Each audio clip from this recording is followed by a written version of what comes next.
اس شخص کا واقعہ آپ سنتے رہتے ہیں جس کی ایک ہی نیکی بطاقہ کی شکل میں تھی، اور اس کے مقابلے میں 99 دفاتر تھے گناہوں سے بھرے ہوئے، 99 رجسٹر، اور دنیا کے رجسٹر نہیں بلکہ کل سجل الی مد البصر، ہر رجسٹر اس کی لمبائی، اس کی چوڑائی تا حد نگاہ ہوگی، اور تمام دفاتر اس کے گناہوں سے بھرے ہوئے۔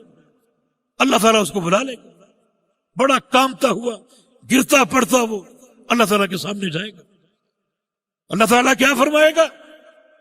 میرے بندے، یہ تیرے دفاتر تیرے سامنے موجود ہیں، حل ظالمہ کا حفاظتی، پڑھ لے، خود پڑھ سکتا ہے تو، کسی گناہ کو درج کرنے میں میرے فرشتوں نے ظلم تو نہیں کیا، دیکھ لے، حجت قائم ہو، دیکھ لے خود۔ بندہ کہے گا لا یا رب، یا اللہ نہیں۔ اللہ تعالیٰ پھر پوچھے گا حل عندک عذر، کسی گناہ پر تیرے پاس کوئی عذر ہے، پیش کر سکتا ہے؟ بندہ کہے گا یا اللہ عذر بھی نہیں۔ اب جو بندہ خوف سے کانپ رہا ہے، اللہ تعالیٰ فرمائے گا ان لک عندی حسن، میرے بندے تو نے ایک نیکی کی تھی، وہ میں نے سنبھال کے رکھی ہوئی ہے، وہ نیکی میں تیرے سامنے لاتا ہوں۔ اللہ تعالیٰ ایک پرچی نکالے گا، یہ تیری نیکی، احضر وزنک، جاؤ تمہاری یہ نیکی ہم میزان میں ڈال رہے، دوسرے پلڑے میں 99 دفاتر ہیں گناہوں کے، خود میزان کے پاس لے جاؤ، اپنے وزن کا مشاہدہ کرو، تمہارے اعمال تولے جا رہے۔ کہے گا کہ یا اللہ این البطاقۃ من السجلات، یہ ایک چھوٹی سی پرچی ان 99 دفاتر کا کیا مقابلہ کرے گی؟ اللہ پاک فرمائے گا احضر وزنک، نہیں تم جاؤ اپنا وزن خود دیکھو، پہنچ جائے گا اسی خوف کے عالم، اسی طرح گرتے پڑتے پہنچ جائے گا۔ اب اس کے اعمال کا وزن شروع ہوتا ہے علی مشہد الخلائق، دنیا دیکھ رہی۔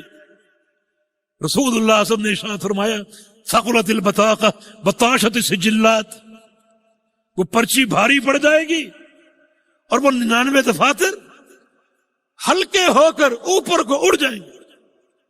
اللہ اکبر، اس پرچی میں کیا ہے؟ اشہد ان لا الہ الا اللہ۔ اس کی توحید کیسی تھی، توحید کا فہم کیسا تھا، اس کا عقیدہ کیسا تھا؟ گناہ بہت کیے مگر توحید پہاڑ کی طرح ٹھوس، اس کی معرفت کیسی تھی، اس کی پہچان کیسی تھی۔ اللہ کو اس قدر پسند آئی کہ اس کے 99 دفاتر کے گناہوں کے معاملے کو اٹھا دیا، معاف کر دیا، اور وہ ایک پرچی جنت کے داخلے کا سبب بن گئی۔ تو اس لحاظ سے یہ دورہ بڑا اہم ہے کہ توحید کو پہچانو، توحید کے رموز کو پہچانو، اور وہ بھی کتاب التوحید کے ذریعے، جس کے مسائل ایک بڑی انفرادیت کے ساتھ بیان ہوئے۔ ان بقیہ کتب میں، توحید اور عقیدہ کی کتب میں یہ ترتیب اور یہ ابواب اور اس قدر مسائل کا استحضار آپ کو نہیں ملے گا۔ جب آپ پڑھیں گے تو انشاءاللہ قدم قدم پر یہ بات آپ پر واضح ہوگی۔ اللہ کا فرمان ہے اے ابن آدم انک لو اتیتنی بقراب الارض خطایا ثم لقیتنی لا تشرک بی شیئا لاتیتک بقرابها مغفرۃ وفضلا، اگر تو زمین بھر کے گناہوں کی لے آئے مگر تو نے شرک نہ کیا ہو تو میں اسی زمین کو اپنے فضل اور مغفرت سے بھر دوں۔ یہ توحید کی برکت ہے۔ یا ابن آدم انک ما دعوتنی ورجوتنی لاغفرن لک علی ما کان منک ولا ابالی، اے آدم کے بیٹے جب تک تو 2 کام کرتا رہے پوری دیانتداری کے ساتھ اور پوری ذمہ داری کے ساتھ، 2 کام کرتا رہے، ایک یہ کہ جب بھی پکارے مجھے پکارے، کسی اور کو نہ پکارے، دوسرا یہ کہ جب بھی امیدیں وابستہ کرے تو میرے ساتھ کرے، کسی اور کے ساتھ نہ کرے، اس وقت تک میں بھی تیرے تمام گناہوں کو معاف کرتا رہوں۔ توحید کی عظمت۔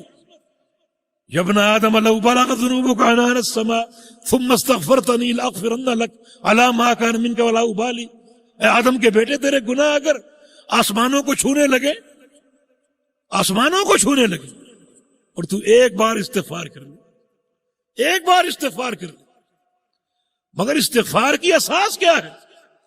فرمایا کہ فاعلم انہ لا الہ الا اللہ ثم استغفر لذنبک، پہلے پہچانو لا الہ الا اللہ کو، پھر استغفار کرو۔ یہ ترتیب۔ اگر توحید نہیں ہے اور لا الہ الا اللہ کا فہم نہیں ہے تو تمہارا عمر بھر کا استغفار بھی کام نہیں آئے۔ اور اگر توحید ہے، عقیدے کا فہم ہے، 100 سال کے گناہ ہے، ایک بار استغفار کر لو سارے گناہ معاف کر دو۔ یہ توحید کی برکت کہ پہلے اس کلمے کو پہچانو۔ امام بخاری رحمۃ اللہ علیہ نے اس پر یہ باب قائم کیا، العلم قبل القول والعمل، ہر قول سے پہلے، ہر عمل سے پہلے علم ہے۔ اور علم کیا؟ لا الہ الا اللہ ہے۔ یہ سارے علم کی مفتاح ہے، اس میں توحید بھی ہے، اللہ کے پیغمبر کی جو ہے وہ اتباع بھی ہے، نمازیں، روزے، ہر چیز لا الہ الا اللہ۔